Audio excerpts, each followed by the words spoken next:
remember the news when you left. I remember briefly about Lahab and things of that nature. But at that time, the doctrine of that Abba Bivens was John the Baptist was already established. Marshak was King Mo, and King David. And I think also he was Peter. I think so as well. Because Peter, they were pushing that, right? Yeah, because Peter was, since he was the head of the church, and he's from the tribe of Judah, he was kind of bringing that up, that he will be king in the future as well. This concept about Masha being King David, right, was being brought forth by Arya, right?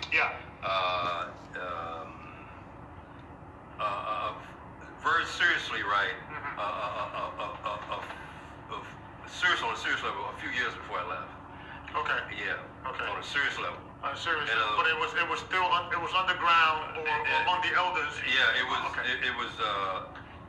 was being voiced also. I think to some of the camp leaders. The camp leaders, but not because I remember being in the Manhattan Center in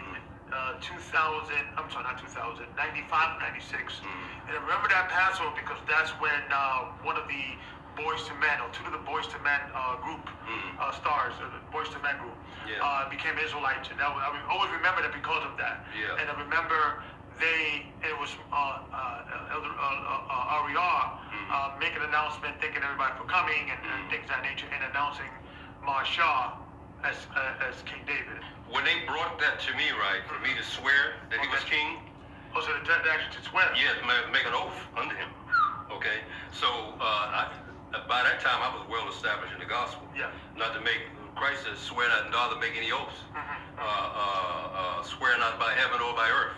Okay, so now, and I was well established in the gospel. So I knew who the king of Israel was. So now, I tested a moment. I said, listen, Christ is king. You're not king, man. And I'm not bowing down to you. Christ is the king of Israel.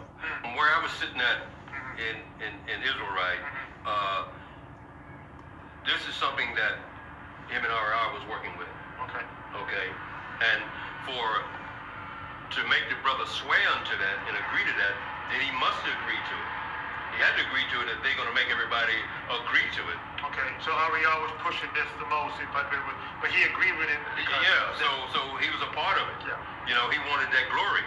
But that glory belongs to Christ, man. Because in the New Testament, the Father has showed Israel who their king is. We have a mighty and powerful king that can resurrect the dead, heal the sick, cast out demons, establish you in the kingdom of heaven. Because in the final analysis in the gospel, what Christ was telling Israel was that your vile body shall be changed into my glorious body. I'm looking for that king. I'm not looking for no earthly king, man. What are you talking about? We Israelites, the Bible is telling you who the king of Israel is.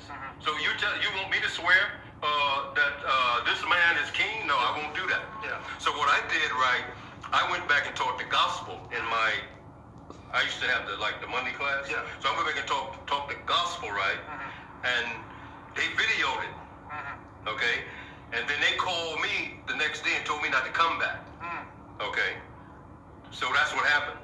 They saw me teaching about Christ, as Christ was king, and preaching the gospel, right, to the brothers, right? And this offended them. And then, so what I heard, right, then I heard, because I knew what I was going up against, right? And I knew I was leaving. Okay?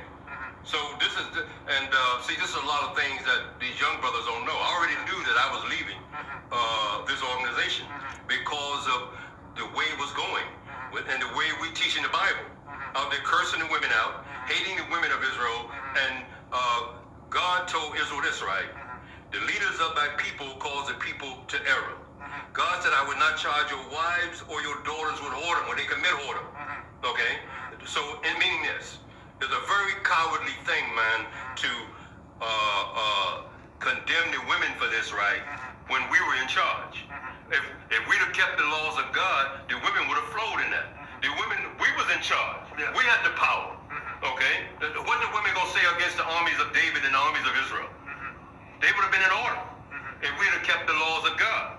So we broke the laws, now we want to blame the woman. And this blame game, right? So I'm saying to all you brothers, man, that you have to man up and deal with reality. Because we were given the rulership in Jerusalem, the men of Israel. And all you brothers, righteous brothers, you understand this. And all you righteous brothers, you know that Christ is the king of Israel. And all you righteous brothers, you know that every man that exalts himself shall be abased. You know that.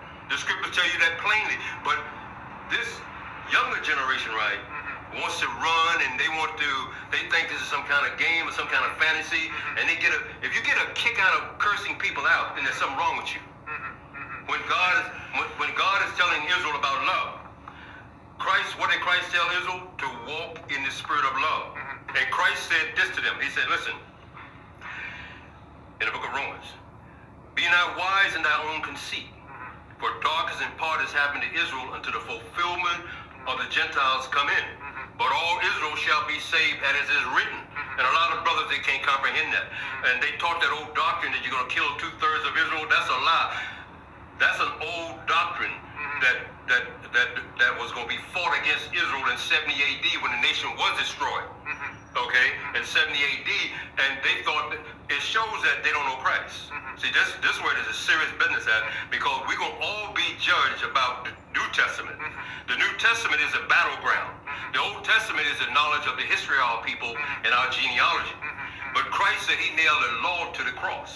Okay, so in other words, Christ said this: the Father sent Christ to take up the stumbling blocks out of the way of Israel. The stumbling block was the law. They did not keep the Passover correctly. They did not keep the high holy days correctly, the Sabbath. So God said, listen, okay, we're going to put you under grace for that, okay? Those laws are going to be established when Christ established the kingdom again. But for now, in this earthly body that you're in, we're putting this nation under grace. They said, no. How you going to say you can save us, Christ, if we don't keep the Day of Atonement? What are you talking about, man? They said, kill him. We don't believe that. What are you talking about? Passover. We don't believe that. Kill him. You know what I'm saying? So they rose up to kill him, but they don't understand in the book of Hebrews, right? The 7th chapter, Melchizedek. Now, Melchizedek stepped up on the scene, right? Because Christ was coming to take the priesthood away from the Levitical priesthood. Okay? He's taking over the priesthood. They didn't understand that, right? They didn't understand that the prince was coming to take over the priesthood. Well, listen, Christ is the king, right? We have no more foolish kings in Israel no more. No more foolish rules. No more foolish counselors. Now we only got wisdom. Now we can go forth as a nation now, man. Because now I come involved in the book. now we got the wise man in the gate now. Okay? In other words, the teaching is incorrect. The Israelites are supposed to be taught of the love of God. And Christ was the brother, the image that the Father sent. Okay, now, see my son? Hear ye him. He's your image now. He's a son that I love. Him. Okay? Now, I ain't talking about Moses. I'm not talking about Elijah. I'm talking about him. Okay? So, when I heard that, I was clear.